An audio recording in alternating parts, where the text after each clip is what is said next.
உங்க கருத்துப்படியே நான் வரேன். நீங்க ஒரு இந்து, நீங்க வணங்குவது கிறிஸ்து. நீங்க கிறிஸ்தவர் ஆனால் இந்து.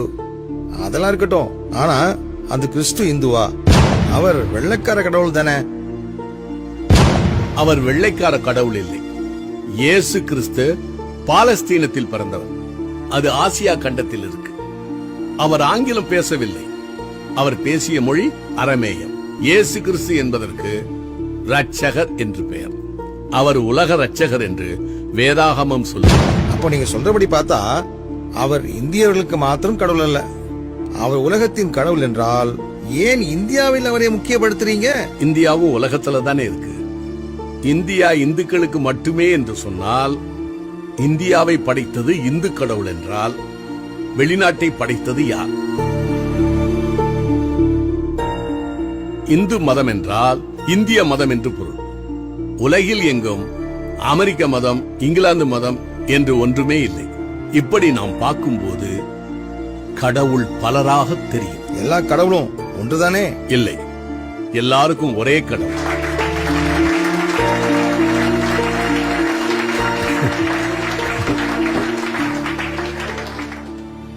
உங்க பெயர் கிறிஸ்தவ பெயரா தெரியலையே. உங்க அப்பாவுக்கு நீங்களா பேர் வச்சீங்க?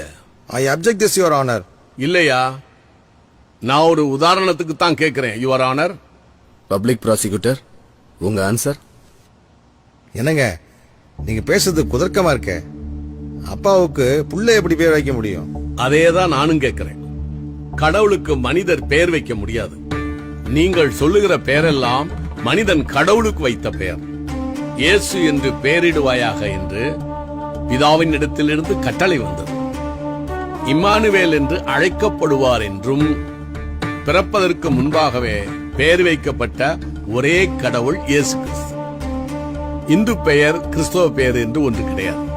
மனிதனோ முகத்தை பார்க்கிறான், கடவுளோ இருதயத்தை பார்க்கிறார்னு பைபிள் சொல்லுது. என் பெயர் சிவஞானம்.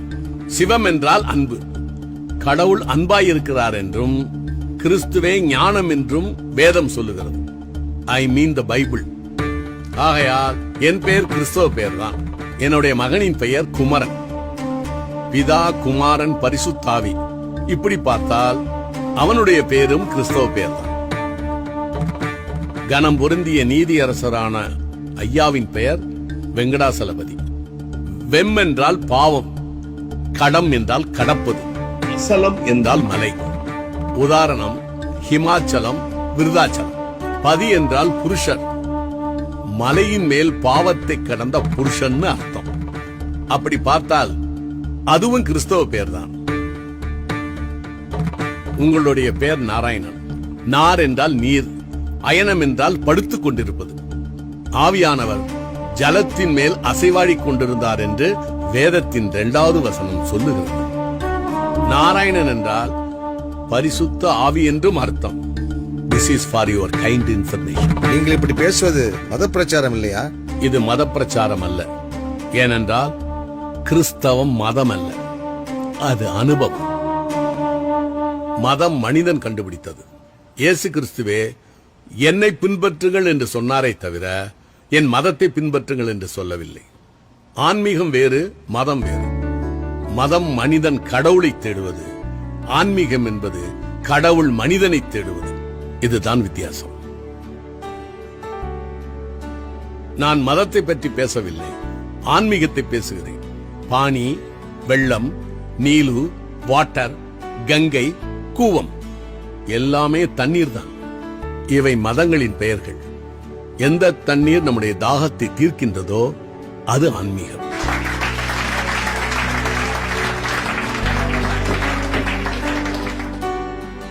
சத்தியம் ஒன்றுதான் இருக்க முடியும்.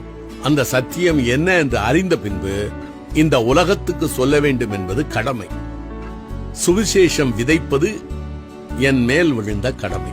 அதை விதைக்காவிட்டால் எனக்கு ஐயோ என்று என்னுடைய வேதம் சொல்லுகிறது. இந்த உலகத்தில் நமக்காக பிறந்து, நமக்காக வாழ்ந்து, நமக்காக உபதேசம் செய்து, சிலுவையிலே அறையப்பட்டு மரித்து 3ஆம் நாள் உயிர்த்தெழுந்து செல்லும் போது பயப்படாதிருங்கள், சதா காலங்களிலும் நான் உங்களோடு கூடவே இருக்கிறேன் என்று சொன்னவர் இயேசு கிறிஸ்து. எஸ்கியூஸ் மீ சார், இயேசு கிறிஸ்து மட்டுமல்ல முருகப்பெருமானும் சொல்லியிருக்கார், யாம் இருக்க பயமேன். You are right sir. ஆனா ஒரு சின்ன வித்தியாசமும் இருக்கு. யாம் இருக்க பயமேன் என்று சொன்ன முருகப்பெருமான் கையில் வேல் இருக்கிறது. பயப்படாதிருங்கள் என்று சொன்ன இயேசு கிறிஸ்துவின் கைகளில் நமக்காக சிலுவையில் மரித்த காயம் இருக்கிறது. நீங்கள் உலகமெங்கும் போய் சுவிசேஷத்தை அறிவியுங்கள் என்று சொன்னவர் இயேசு கிறிஸ்து. அதைத்தான் ஒவ்வொரு உண்மையான கிறிஸ்தவனும் சொல்லிக் கொண்டிருக்கிறார். நானும் சொல்லுகிறேன். இதை ஏற்றுக்கொள்வதும் ஏற்றுக்கொள்ளாமல் இருப்பதும் அவரவர் விருப்பம். ஏற்றுக்கொள்வதற்கு பெயர் மதமாற்றம் அல்ல, மனமாற்றம்.